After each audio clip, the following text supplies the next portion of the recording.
Thomas Mitchell approached the sleek glass building of Elite Holdings, adjusting his worn brown shirt. The morning sun reflected off a pristine black Rolls-Royce parked directly in front of the entrance. He'd seen luxury cars before, but something about its elegance drew him closer. He reached out, fingers barely grazing the hood's surface. "Hey!" The voice cut through the morning air like a whip. Richard Caldwell, vice president of Elite Holdings, emerged from the building's shadows, his charcoal suit impeccable, his face twisted with disgust. "What do you think you're doing?" Thomas pulled his hand back quickly. "I was just admiring what you'll never afford," Richard sneered, stepping closer. His breath smelled like expensive coffee and arrogance. "Security!" Two guards materialized from nowhere.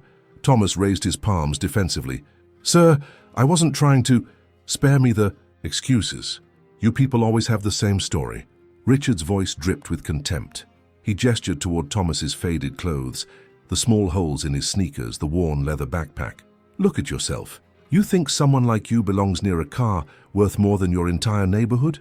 A small crowd gathered. Junior executives whispered behind manicured hands. Someone filmed with their phone. Thomas felt heat creep up his neck, not from embarrassment but from the familiar sting of judgment, based on appearance alone. "I'm actually here for—" Thomas began, pulling a crumpled paper from his pocket. Richard snatched it away. "What's this? A job application? Construction workers enter through the back." He laughed, harsh and metallic. "Actually, don't enter at all. We're fully staffed on janitors." Thomas's eyes dropped to the concrete. 15 years of night shifts, cleaning offices where people like Richard made decisions, and still.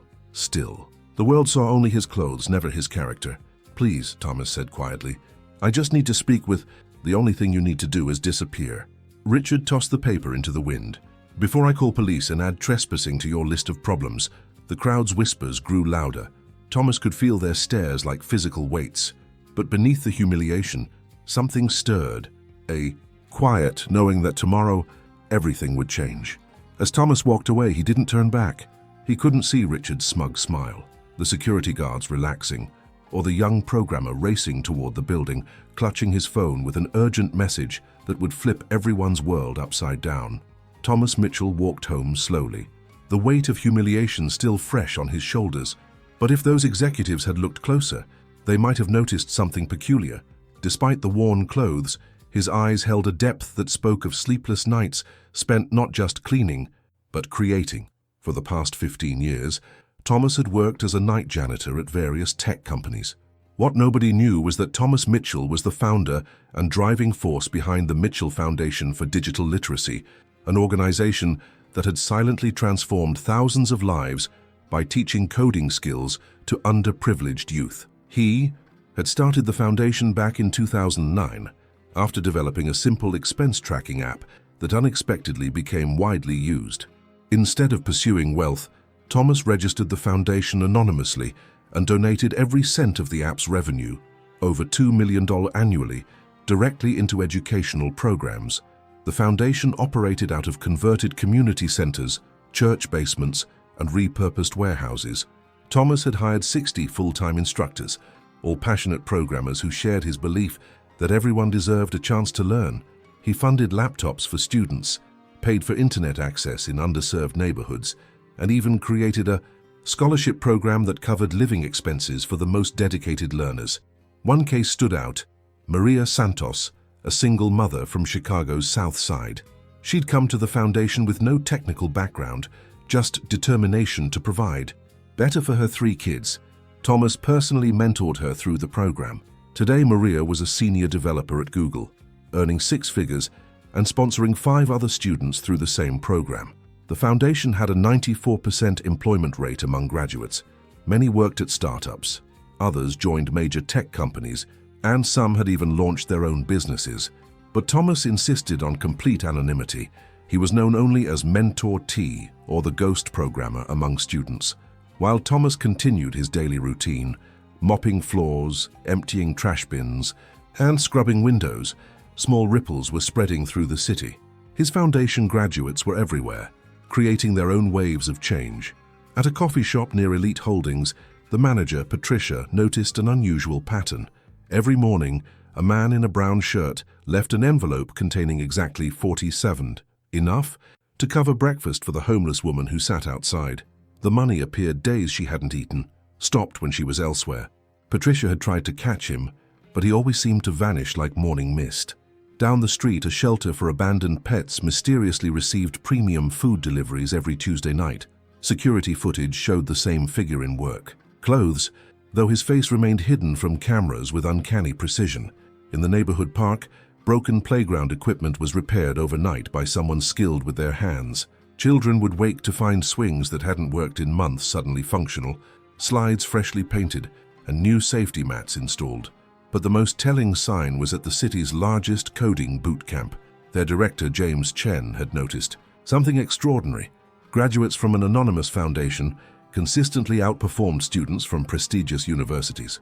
These students arrived with skills so advanced, they often skipped entire curriculum levels. "Where did you learn this?" James asked repeatedly. "The Mitchell Foundation," they'd answer. Though we never met the founder, just instructors and mentors, James began investigating. He discovered that several of his own employees had graduated from this mysterious program. When he tried to contact the foundation, he reached only an automated system that politely declined all media requests and partnership offers. Meanwhile, at Elite Holdings, a peculiar discovery was unfolding. Lucas Rivera, a junior developer who'd been with the company for 18 months, was updating the company's employee database. Running a background check algorithm, he discovered something unsettling. 47% of their technical staff had attended the Mitchell Foundation at some point. More disturbing was another statistic. The productivity scores of these foundation graduates were 67% higher than average. "This can't be right," Lucas muttered, double-checking the numbers. He recognized the foundation's name immediately. He was one of its graduates. His mind wandered to Mentor T, the enigmatic figure who had personally helped him through the toughest programming challenges. Lucas had always wondered about this mentor who worked odd hours, seemed to know every programming language, and had an uncanny ability to explain complex concepts simply. That morning, something had been nagging at Lucas. The man Richard humiliated outside. There was something familiar about his voice, his mannerisms, the way he remained calm under pressure. Lucas spent his lunch break digging deeper. He found old security footage from the Foundation's early days. There, in grainy black and white, was a figure matching the description of the man from that morning, moving through the Foundation's halls like he owned the place. His blood ran cold. Pulling out his phone, Lucas scrolled to this morning's video, already viral in the company's internal chat. The face in the parking lot wasn't just familiar. It was Mentor T, the man who created the foundation that launched his career, the man who turned him from a community college dropout into a software developer, the man Richard Caldwell had just humiliated in front of Elite Holdings' corporate headquarters. Lucas's hands shook as he reached for his phone. He needed to make some calls, and quickly. By afternoon, whispers spread through Elite Holdings like wildfire. Employees who recognized Thomas's face began connecting dots. Some pulled up videos of their foundation graduation ceremonies. Others shared photos from coding workshops where Thomas appeared in the background, always helping, never taking credit. The ripple effect was beginning, but nobody, not even Lucas, understood just how powerful the wave was about to become. The next morning, Lucas arrived at Elite Holdings an hour early. His palms were sweating as he clutched his phone, loaded with evidence he'd gathered all night. The video of Thomas being humiliated had reached the CEO's office, generating an emergency, meeting scheduled for 9 a.m. "This discrimination incident needs immediate attention," CEO David Park announced to his executive team, his usually composed face tight with concern. "Our values statement explicitly prohibits—" "Sir," Lucas interrupted from the doorway. His voice cracked slightly. "There's something you need to know about that man," Richard Caldwell scoffed. "Not another sob story about, he's the founder of the Mitchell Foundation." The words fell like stones into still water. "The same foundation that trained half our development team." The boardroom fell silent. "Impossible," someone whispered. Lucas stepped forward, hands trembling slightly. "I was his student. He saved my life 3 years ago. I was selling phones at a mall, drowning in student debt from a degree I couldn't finish. The Mitchell Foundation didn't just teach me code. They provided meals, paid my rent during training, even helped with my background check for jobs." He turned to Richard. The man you humiliated yesterday.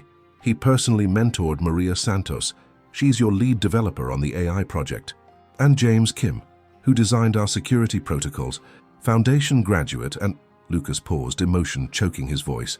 Pretty much everyone who made this company profitable learned from him, including me. Richard's face had drained of color. But that's not all, Lucas continued, pulling out his phone. I called him Mentor T because he always worked late nights, always anonymous. Last night I cross-referenced foundation addresses with property records. Every location was purchased by someone matching his description. Every utility bill paid by money orders. He's been funding this entirely from his app earnings. $2.3 million annually for 14 years. David Park stood slowly. Are you telling me the janitor we hire to clean this building at night, Lucas's voice broke, is the programmer who trained 60% of Silicon Valley's new talent in the last decade? He's the reason we could hire skilled developers without fighting over Princeton graduates. A development manager spoke up shakily. The Mitchell Foundation turned down our partnership offers 12 times. We thought they were exclusive with Google or Apple. They weren't exclusive with anyone, Lucas explained. He just refused all corporate sponsorships, said education should remain pure, uninfluenced by profit motives. Richard Caldwell attempted damage control. How were we supposed to know? He looks like what? Lucas snapped. Like someone who works 3 jobs to fund education for strangers. Like someone who sleeps 4 hours a night so kids have computers to learn on. Like someone who's literally responsible for our quarterly bonuses for the past 2 years. Before you leave today, make sure to check out the next video. You'll see how this story continues to unfold in ways that will absolutely shock you. David Park was already reaching for his phone. Get building security to locate Mr. Mitchell immediately.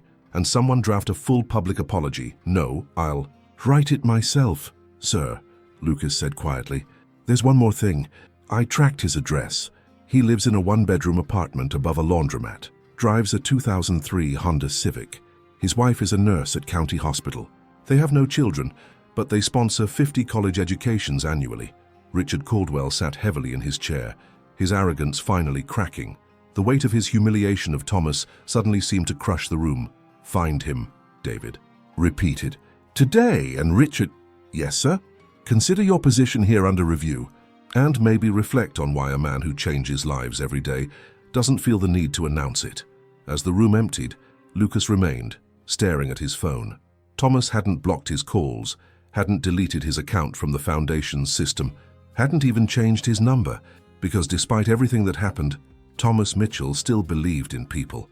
By noon, Thomas Mitchell was trimming hedges at a nearby community center, his morning shift complete. His phone rang with an unfamiliar number, but he'd learned long ago that many calls came from students in crisis. He always answered, "Is this Thomas Mitchell?" The voice was professional, careful, speaking. "This is David Park, CEO of Elite Holdings. I believe you and my company had an unfortunate encounter yesterday." Thomas paused, hedge clippers still in hand. "It's already forgotten." "No, sir, it's not." David's voice carried genuine distress. "We've spent the morning learning who you really are. I'm calling to invite you to our offices, properly this time, and to personally apologize for yesterday's incident. That's not necessary. Mr. Mitchell, 47% of my technical staff learned programming because of you. My AI division exists because of your foundation. The very security system that should have protected you yesterday was designed by your students." David's voice grew urgent. "Please, give us a chance to make this right." Thomas sat on a weathered bench looking at his calloused hands. "What happened to the vice president?" "Richard Caldwell is facing disciplinary action. More importantly, he owes you a direct apology. And the security guards will undergo comprehensive sensitivity training." Thomas was quiet for a long moment. "I teach forgiveness at the foundation, but I'd like to meet your development team." "Of course. When? How about now?" Thomas checked his watch. "I finish here in an hour." 2 hours later, Thomas walked into Elite Holdings lobby. No brown shirt this time. Lucas had personally delivered a company polo and explained the situation to building security, but Thomas had kept his old jeans and worn sneakers. Some things didn't need changing. The reception was surreal. Developers lined the hallways, many with tears in their eyes. Some held printed photos from their foundation days, grainy, precious memories they'd carried through career changes and salary increases. Maria Santos was the first to embrace him. "Mentor T," she whispered. "You told me I could send my kids to college." "You earned that yourself," Thomas replied gently. In the large conference room, Richard Caldwell stood alone. His expensive suit seemed to hang differently now, as if the fabric itself carried the weight of his mistake. "Mr. Mitchell," Richard began, his voice stripped of yesterday's arrogance. "I was wrong, completely, unforgivably wrong. I judged you based on—" He gestured helplessly. "Nothing that mattered." Thomas studied Richard's face. "May I ask you something?" "Anything." "When did you start equating worth with wealth?" Richard blinked, unexpected tears forming. "My father, he was a janitor. I spent my whole life trying to be different than him. I see now that I became everything I despised." "Funny thing," Thomas said quietly. "I could have stopped cleaning floors years ago, but someone needs to do the work. And it keeps me grounded, reminds me why the foundation matters." David Park stepped forward. "Mr. Mitchell, we'd like to propose a partnership. Not just funding. I want Elite Holdings to provide internships for all foundation graduates, create a permanent scholarship endowment, and—" Thomas raised his hand gently. "Let's start smaller. Maybe just a conversation about how we can better support your employees, my former students who still carry student debt." The room erupted in applause. Later, as the meeting concluded, Lucas approached Thomas privately. "Mentor T, why did you never tell us who you were?" Thomas looked out the window at the Rolls-Royce, now just a car. "Because the moment it becomes about me, it stops being about you. Education is a gift that works best when given freely, without ego or expectation." He turned to Lucas. "Besides, watching you all succeed, that's the only spotlight I've ever wanted." As Thomas left the building that afternoon, employees lined up to thank him. Some asked for photos, others for advice. Richard Caldwell waited last, extending a business card. "This has my personal number," Richard said. "I'd like to volunteer at the foundation, to learn, to change." Thomas took the card and smiled. Redemption looks good on everyone. 6 months later, the Mitchell Foundation headquarters moved into a dedicated building, a gift from Elite Holdings, who also committed to funding 50 full scholarships annually. The building's lobby displayed a simple plaque. "Not all heroes wear capes. Some wear work clothes." The foundation's waiting room featured a new mural, a janitor's cart transforming into a computer workstation, painted by a graduate who'd become an acclaimed digital artist. Thomas still cleaned offices, though only 2 nights a week now. The foundation had grown beyond his wildest dreams, but he refused to abandon the work that grounded him. His students understood.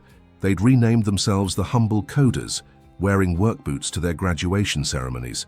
Richard Caldwell became the foundation's volunteer coordinator, dedicating 20 hours weekly to administrative tasks.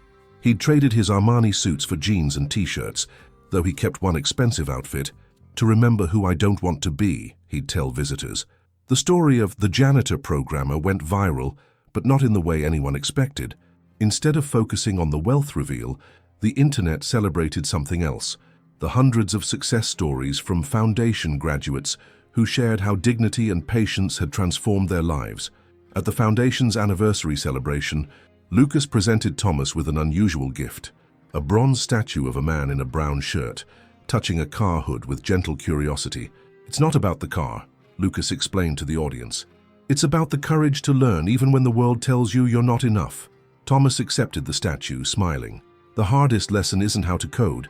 It's realizing that everyone is fighting battles you can't see. Tech skills open doors, but compassion builds communities." The room fell silent as Thomas continued. "I've cleaned offices where brilliant decisions were made, and terrible ones too.